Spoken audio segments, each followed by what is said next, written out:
Canelo Alvarez babagsak sa round 6. Ito ang pinangako ni Edgar Berlanga. I'm going to knock Canelo out in the 6th round. So malupit nga po ang pagbabanta ngayon ni Edgar Berlanga. Talagang tiwala sa kanyang lakas na kayang patumbayin si Canelo. Sa tagal ni Canelo na lumalaban sa boxing, hindi pa ito bumabagsak kahit isang beses. Kaya walang naniniwala kay Edgar Berlanga na kaya niya talunin si Canelo by knockout. Kaya abangan na lang po natin ngayong September 14. Matinding bakbakan yan mga tol, lalo na sa undercard. Sinabi nga ni Canelo mas nag-e-enjoy daw siya ngayon na lumaban kay Edgar Berlanga. Gusto niya ipakita kay Edgar Berlanga na malayo pa ang level niya. Pero ano kayang mangyari kung ma-upset si Canelo mga tol? Sigurado maraming magugulat kung matalo dito si Canelo. Baka biglang mabakante ng matagal si Canelo dahil hindi matanggap na matalo siya kay Berlanga. Samantala nagbigay ng prediksyon si Canelo sa laban ni Beterbiev versus Dimitri Bivol ngayong October 12. Sinabi ni Canelo kailangan daw manalo si Bivol dahil gusto niya ito i-rematch. Isang mahirap na laban daw ito para kay Bivol dahil malakas at malupit din si Beterbiev.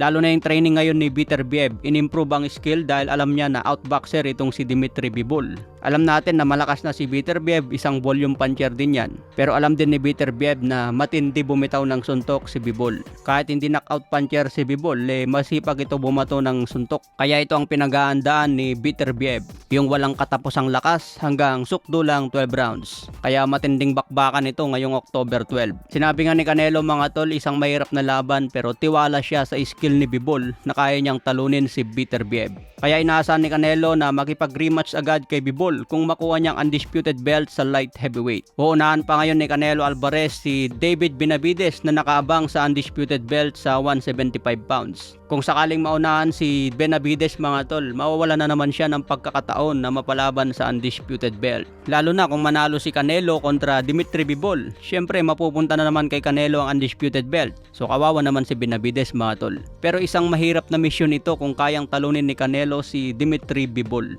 Kahit mangyari ang rematch mga tol, marami ang nagsasabi na hindi pa rin mananalo si Canelo. Base sa boxing skill ni Bivol, mahirapan talaga si Canelo mag-counter.